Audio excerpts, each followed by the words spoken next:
नमस्कार दोस्तों, स्वागत है आप सभी का हमारे चैनल काल चक्र पर। मित्रों, आज के इस वीडियो में हम जानेंगे महाभारत के एक ऐसे पात्र जिसके बारे में आप सब शायद ही जानते हो। मैं बात कर रहा हूँ आलम्बुश के बारे में, जिसने महाभारत युद्ध में हाहाकार मचा दिया था और यहाँ तक कि अर्जुन को भी रुला दिया था। तो आखिर कौन है ये आलम्बुश और क्या है इसकी कहानी, आइए जानते हैं विस्तार में।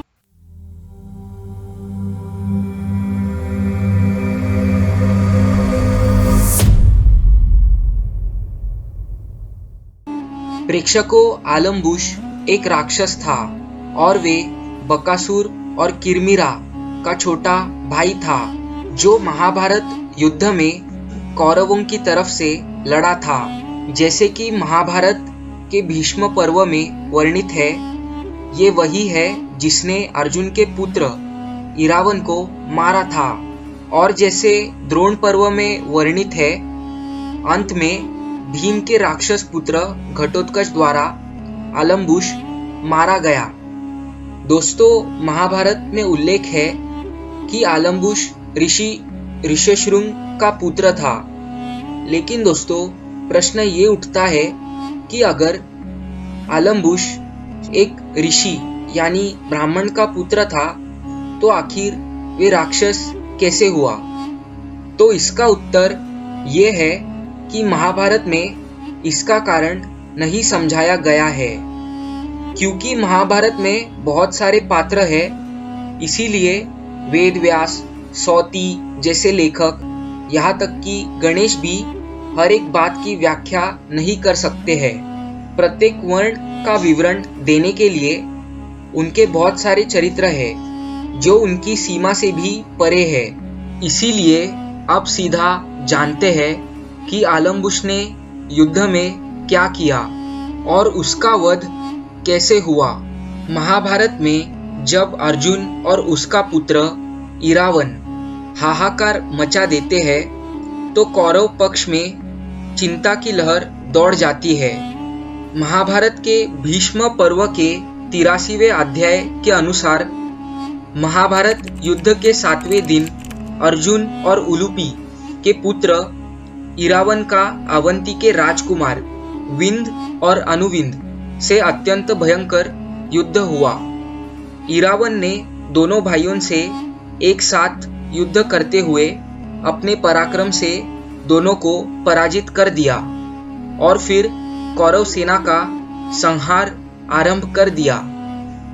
भीष्म पर्व के 91वें अध्याय के अनुसार 8वें दिन जब सुबल पुत्र शकुनी और कृतवर्मा ने पांडवों की सेना पर आक्रमण किया, तब अनेक सुंदर घोड़े और बहुत बड़ी सेना द्वारा सब ओर से घिरे हुए शत्रुओं को संताप देने वाले अर्जुन के बलवान पुत्र इरावन ने हर्ष में भरकर रणभूमि में कौरवों की सेना पर आक्रमण कर प्रत्युत्तर दिया।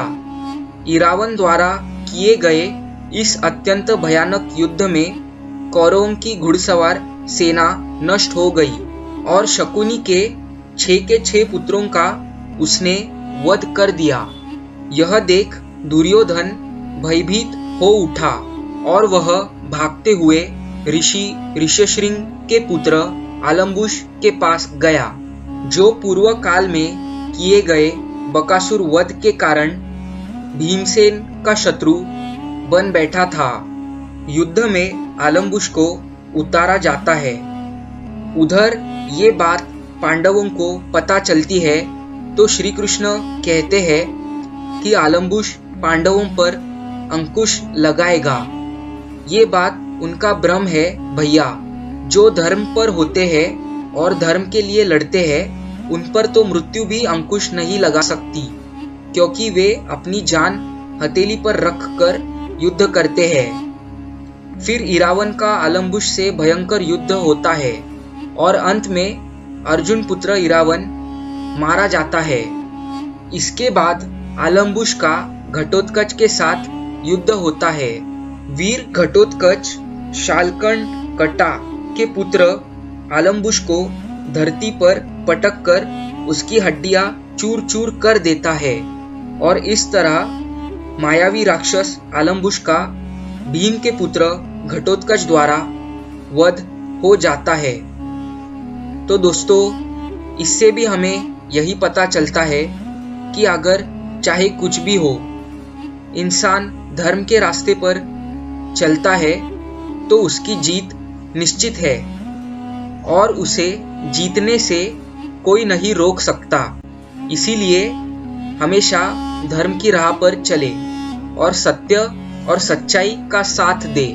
तो दोस्तों, उपलब्ध जानकारी के अनुसार यही थी महाभारत युद्ध में राक्षस आलम्बुश से जुड़ी कहानी। अगर आपको मेरी वीडियो अच्छी लगी हो तो कृपया कर लाइक, शेयर और सब्सक्राइब करें। इसी तरह बने रहिए मेरे चैनल पर। मिलते हैं मेरी अगली वीडियो में।